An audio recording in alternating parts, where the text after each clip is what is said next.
Joyeux anniversaire. Le mauvais jour, l'erreur est humaine. Elle est même la plus fidèle compagne de notre espèce.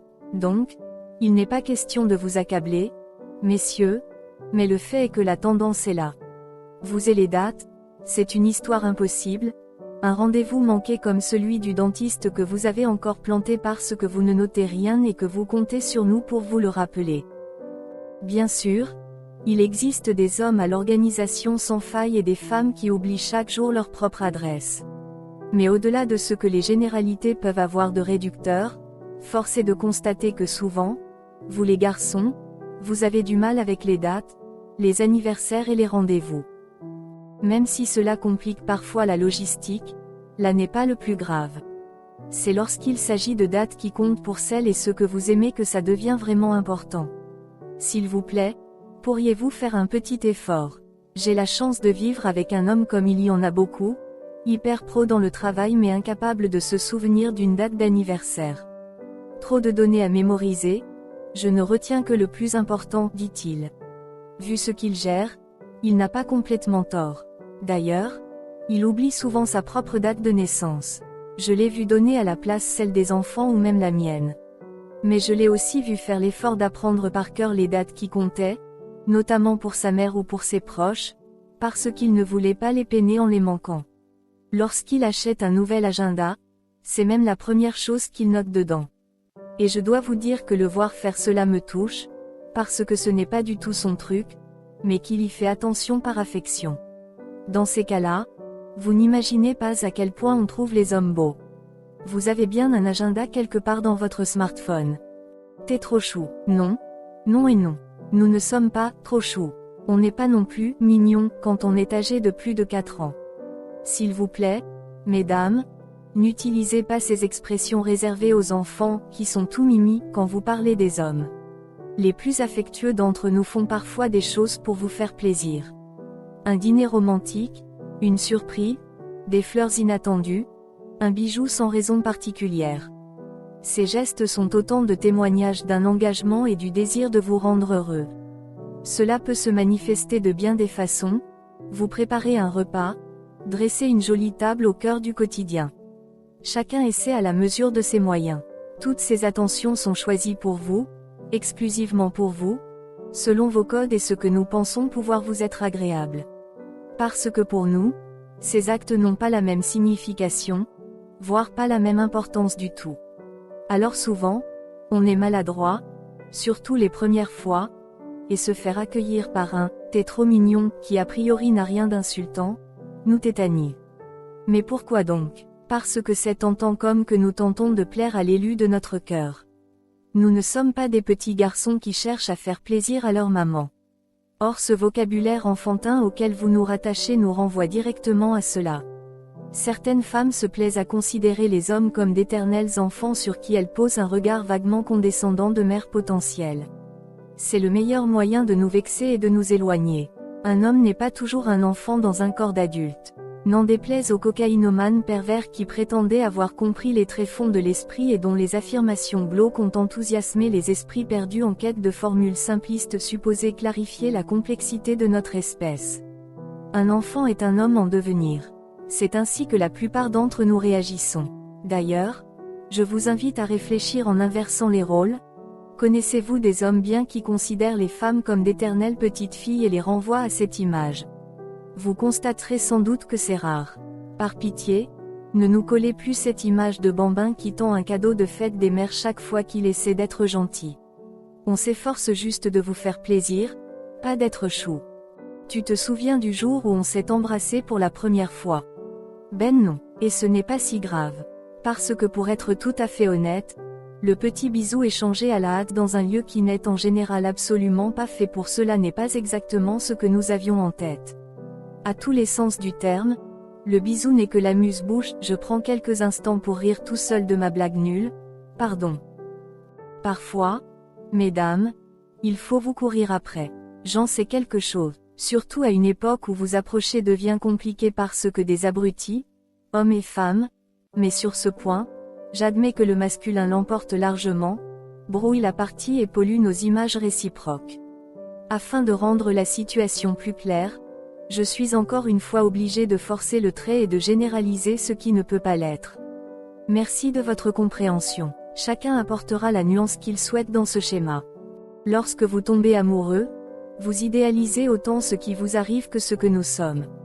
Vous vivez une grande histoire, votre grande histoire, celle qui a toujours trop tardé, celle qui efface toutes les autres parce qu'elle va les surpasser. Elle concrétise vos rêves et les dizaines de clichés que notre société de consommation et plusieurs siècles de civilisation vous ont bourré dans le crâne. Il y a d'abord tout ce que l'on est censé accomplir pour vous, ces passages obligés supposés vous apporter le bonheur. Les dîners pour blablater, le jour où les bouquets sont obligatoires pour les amoureux, le genou à terre pour la bague dans le resto rempli de pauvres gens qui doivent acclamer ce moment 1000 fois vu dans les séries et les films.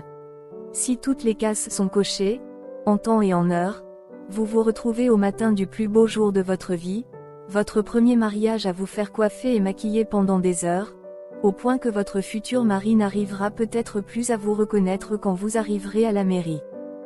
Pour nous, les choses sont un peu différentes. Pas qu'un peu, en fait. Une part significative d'entre nous cherche simplement une personne, la plus jolie possible, avec laquelle coucher. Je vous déconseille formellement de vous engager avec ces gars-là, sauf si vous savez exactement ce qu'ils veulent et que cela correspond à votre schéma de vie, ce qui est votre droit le plus strict. Parlons des hommes pour qui les femmes sont surtout des partenaires qu'ils respectent et avec qui ils veulent bâtir un futur. Ces hommes-là existent et sont bien plus nombreux que vous ne le pensez.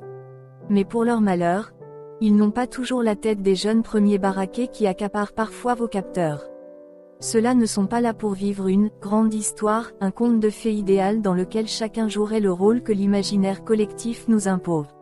Le mot que je vais employer est volontairement choquant, mais je le dois pour vous aider à comprendre ce qui se joue. Les hommes qui ne sont pas uniquement animés par leurs hormones ne cherchent pas à tomber amoureux, ils recrutent. Ne soyez pas outrés par le terme. Ils recrutent leur partenaire de vie comme ils recruteraient leur compagnon s'ils devaient se lancer dans une grande aventure pour laquelle ils vont risquer leur peau. Vous ne devez pas considérer cette approche comme un manque de sentiment, mais comme un acte de responsabilité. J'ai vu beaucoup de mes amis qui n'étaient pas des animaux refuser de s'engager simplement parce qu'ils redoutaient les ennuis qu'une potentielle compagne allait engendrer. Je vous vois déjà bondir, je sens monter la révolte. Je vous comprends parfaitement et je n'affirme certainement pas que j'ai raison. Je suis prêt à tout abdiquer, à admettre les torts, mais plutôt que de rejeter mon raisonnement, vous devriez en parler à votre compagnon. Vous risquez d'être surprise. Ma pauvre chérie, tu n'y comprendrais rien. Il est vrai qu'on vous pose beaucoup de questions, messieurs, sur ce que vous pensez, ce que vous voulez, sur les raisons pour lesquelles vous agissez comme vous le faites. Le plus souvent, vous ne répondez pas, ou alors de façon trop floue pour notre goût du détail et de l'échange. Mais il est un cas un peu particulier où vous répondez, et où il vaudrait presque mieux que vous fassiez comme d'habitude, vous taire. La scène peut se dérouler n'importe où, mais le schéma se résume à ceci: nous nous trouvons face à une donnée que nous ne possédons pas ou que nous ne comprenons pas. Vous aussi, il vous arrive de ne pas comprendre. Dans notre cas, avec la bonne volonté de quiconque sait que tenter d'apprendre n'est jamais stupide, nous vous demandons d'être notre guide. On a besoin de vos lumières en étant convaincus que vous pourrez nous les apporter. Et là, pour toute réponse, vous nous lâchez froidement. Vous décrétez qu'on sera incapable de comprendre, pas fichu d'apprendre. À moins que vous préfériez ne pas partager votre savoir. Comment réagiriez-vous à notre place? Vous seriez légitimement agacé, non seulement de ne pas obtenir l'aide espérée, mais en plus d'être rabaissé. Figurez-vous que pour nous, c'est pareil. Quand on marche à deux, les avantages de l'un doivent renforcer l'autre, et pas le déprécier. La pédagogie n'est pas uniquement destinée aux enfants. Et puis voyez les choses sous un autre angle, si vous nous apprenez, la prochaine fois, on n'aura pas besoin de vous solliciter.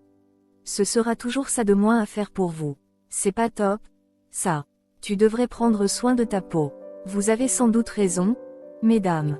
Mais comment vous dire, chaque être vivant sur cette terre est capable de comprendre beaucoup de choses, néanmoins certains domaines échappent à sa sphère de perception. Par exemple, n'essayez pas de faire remplir une déclaration d'impôt à un cochon d'Inde ou de faire de la broderie à des Navy Seals pour les détendre. C'est comme ça. Certains hommes ont pris pleinement conscience de l'importance de leur épiderme et savent exactement comment le protéger du froid, de la pollution, du stress et de la bave du gros bouvier bernois qui leur lèche la tronche parce que du coup, avec leurs produits, ils sentent un peu la pâtée pour chat. Mais dans la grande majorité des cas, les hommes ne comprennent même pas le concept, et les harceler avec cette nécessité inventée par des marchands de chimie ne sert strictement à rien sinon à leur hérisser le poil. Depuis les années 1980, publicitaires et pseudo-scientifiques se sont évertués à nous convaincre qu'il était vital de se barbouiller la face avec des dérivés pétroliers ou des décoctions de fleurs exotiques afin d'être resplendissant. Bien sûr, on vit plus vieux et il faut s'entretenir. Évidemment, prendre soin de soi est aussi une marque de respect envers les autres. Tout est une question de proportion. Les crèmes de jour, les crèmes de nuit, les crèmes de lendemain de fête. J'ai d'ailleurs un pote que l'on maquille régulièrement à la crème dessert pour son bien. Mais là n'est pas le sujet. Malgré les millions dépensés, malgré des arguments chocs qui surfent autant sur l'espérance de vie que sur notre envie de séduire, les joyeux marchands ne parviennent pas à imposer leur vision de l'homme moderne qui colle de la figure en sortant de la salle de bain. Vous, mesdames, déesses vivantes, êtes depuis l'Antiquité expertes en peau douce et en teint lumineux. Même si nous ne comprenons pas toujours les moyens mis en œuvre, nous apprécions le résultat. Reste que notre éducation, qui n'est heureusement pas immuable, nous rend pour beaucoup hermétiques à ce processus. Dans 1000 ans peut-être, on vous empruntera vos tubes et peaux magiques.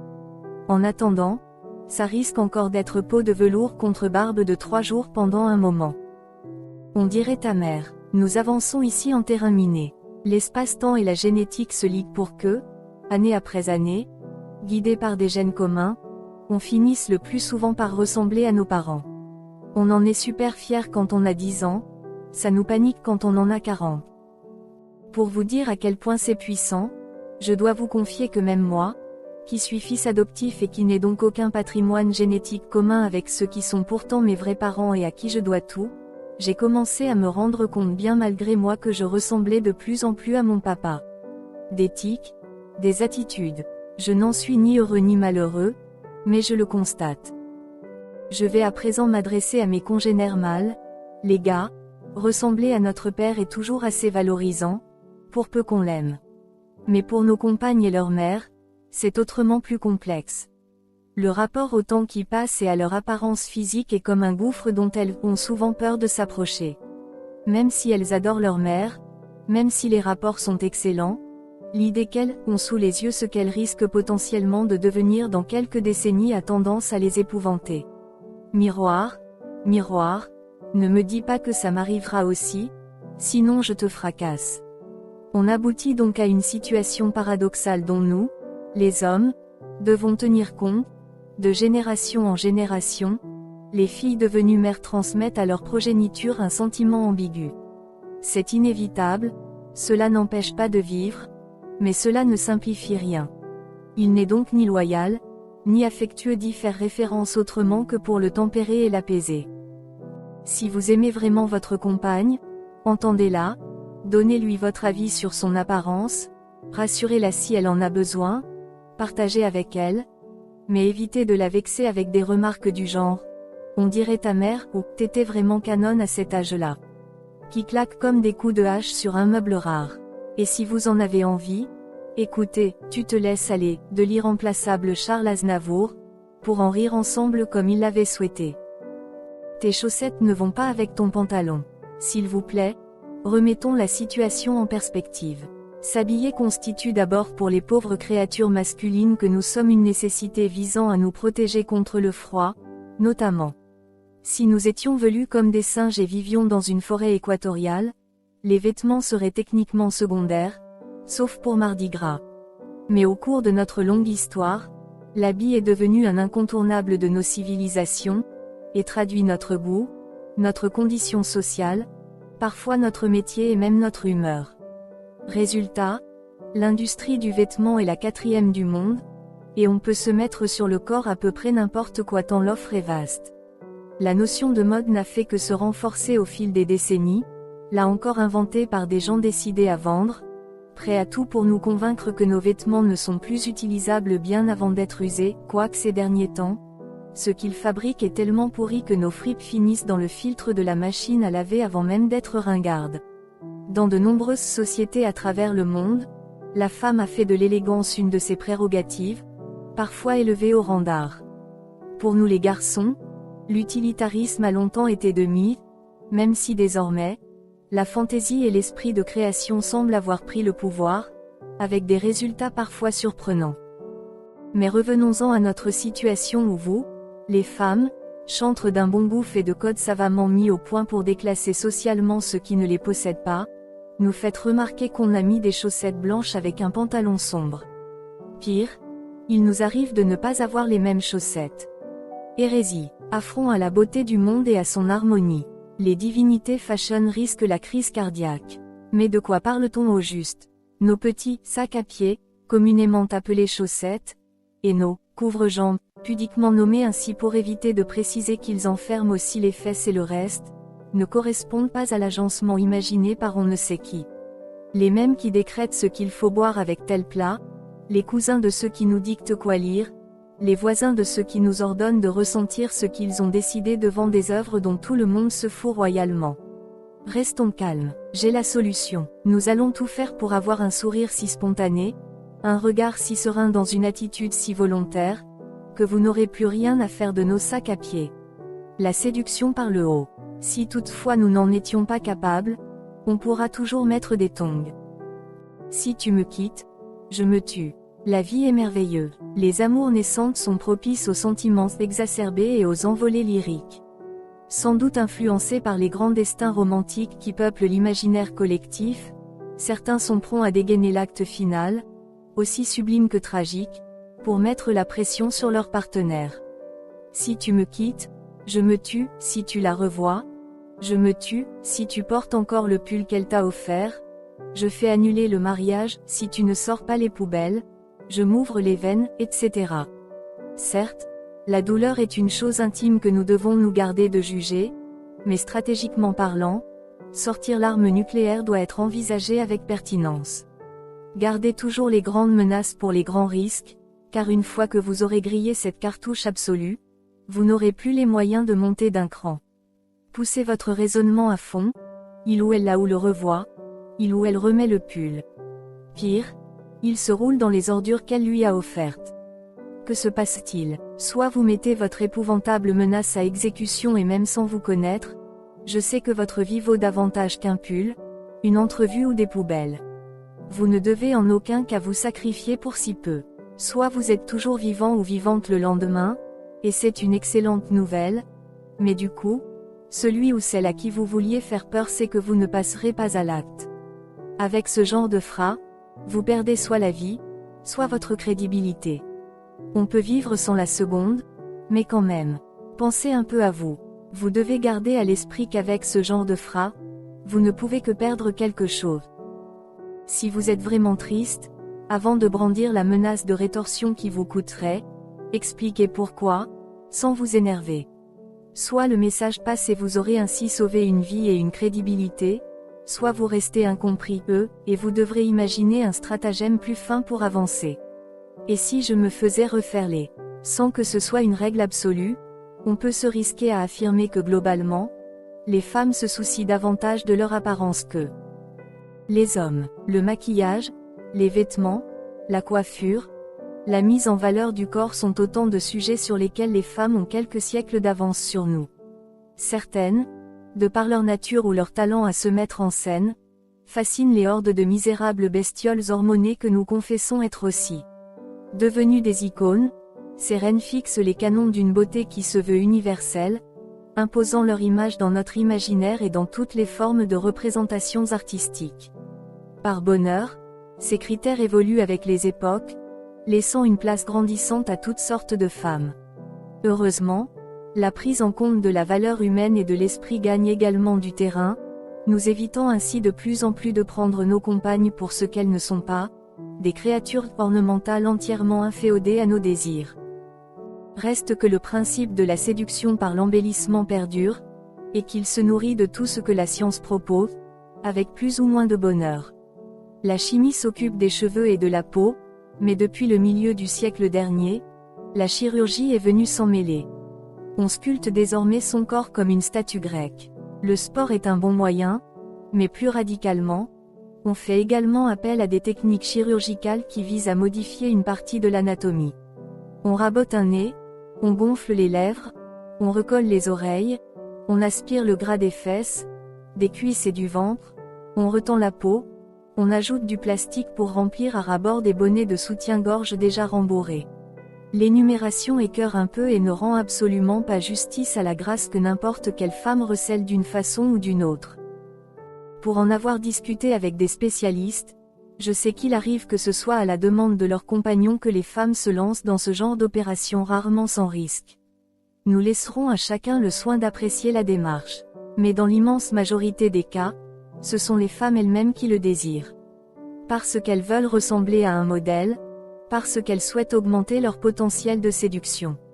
J'avoue que je n'ai aucune idée précise des raisons qui peuvent les inciter à ces travaux modificatifs douloureux. Aspiration à se sentir plus sûre d'elle. Renforcement de l'identité. Je l'ignore. À ce stade, sans vouloir donner dans la philosophie de calendrier, je crois que le bonheur et le fait d'être aimé sont le meilleur des embellissements dont un être vivant puisse bénéficier. Cela peut sembler niais dit comme ça, mais c'est vrai. Il est effrayant de constater le nombre de principes vitaux que notre époque cynique fait passer pour niais.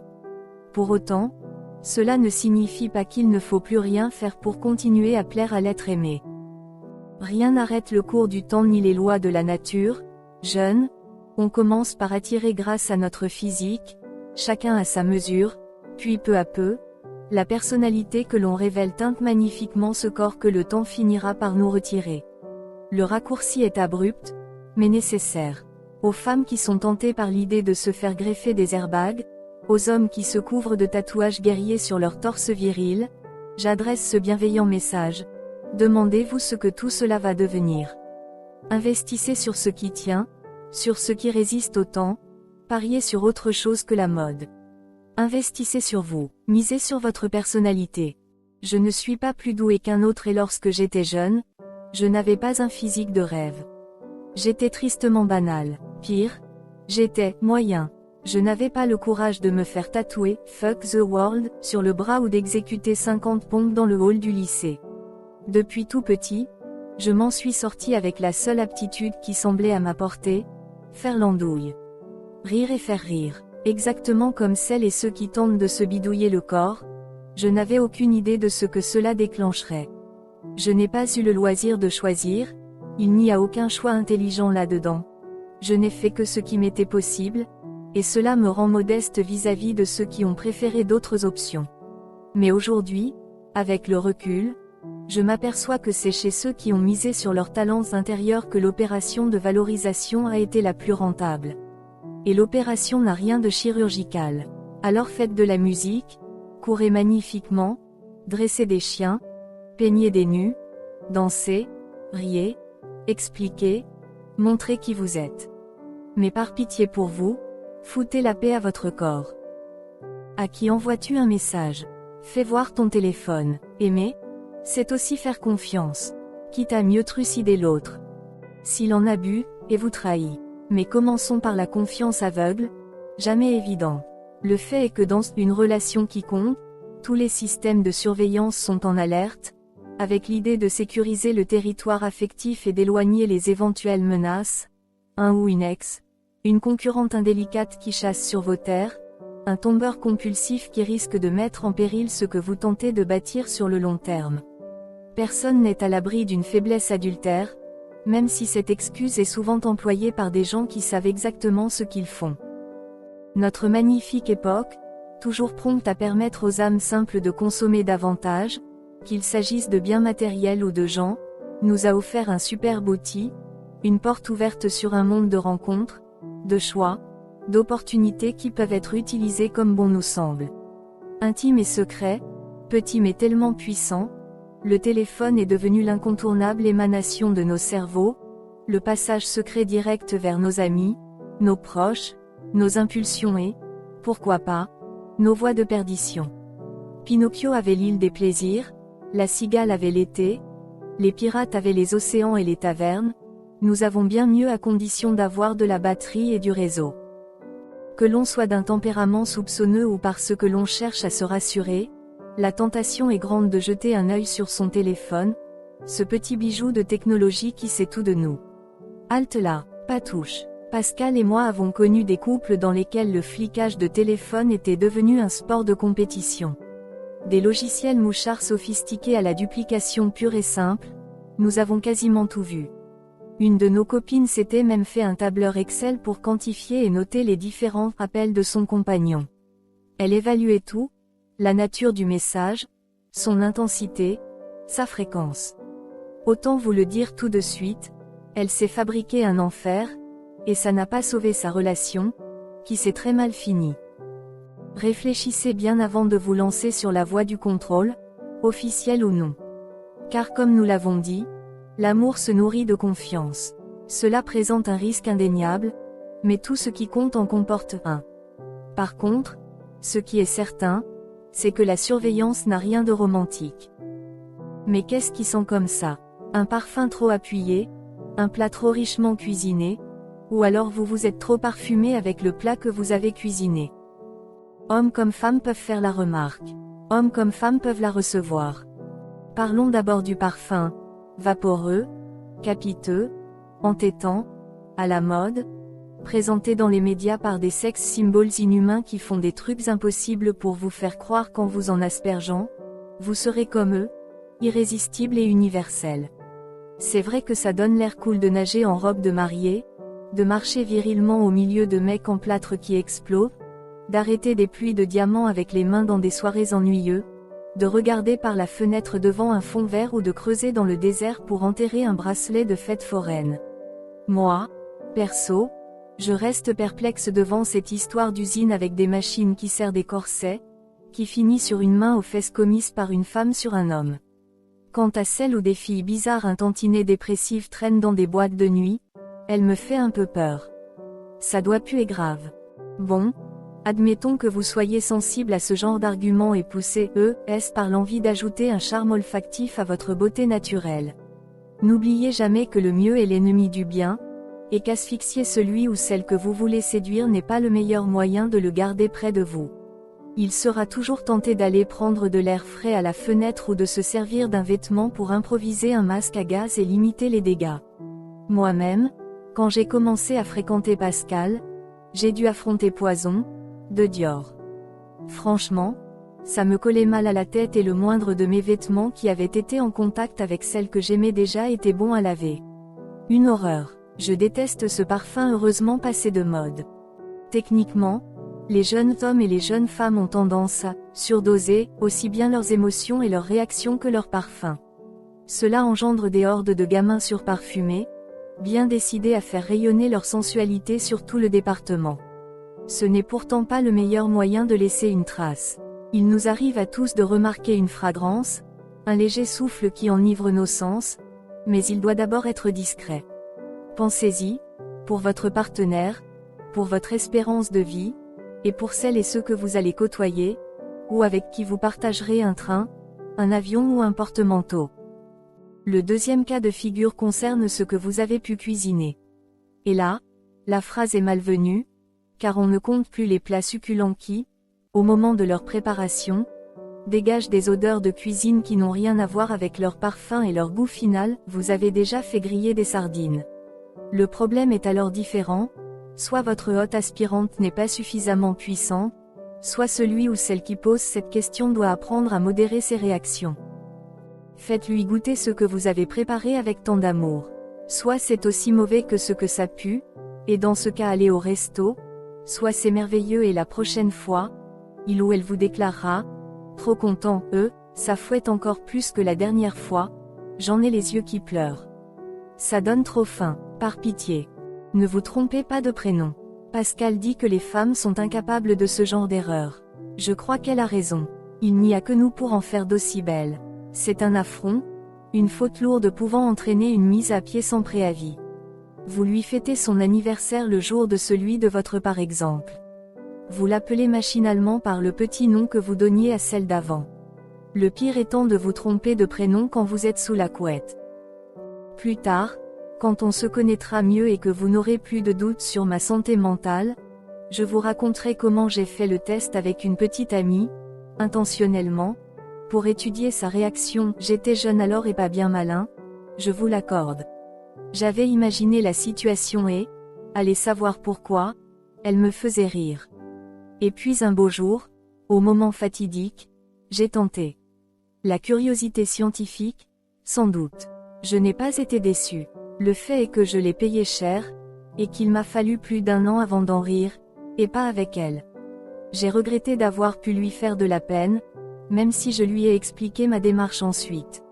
Mon cas était indéfendable, je m'en veux encore aujourd'hui, mais par contre, je fais cadeau à mes frères de cette expérimentation lamentable. Pardon Sonia, enfin je veux dire Valérie, par courtoisie, les prénoms ont été changés. Le petit nom inventé n'était pas Sonia mais Kate et le vrai prénom était. Non, mais vous me prenez pour qui? Pour en revenir à notre sujet, nous pouvons tous être victimes d'étourderies, mais certaines coûtent plus cher que d'autres. Pour votre partenaire, c'est autant l'erreur qui blesse que ce qu'elle trahit. Vous n'en avez donc pas complètement fini avec l'histoire précédente. Et là, ça fait mal. Alors, faites attention, si vous êtes du genre à changer de cavalier tous les 2 jours, mettez-leur un badge avec leur nom écrit en gros. Et si vous êtes en train de construire une relation plus sérieuse, vous devriez pouvoir éviter cette bourde nucléaire.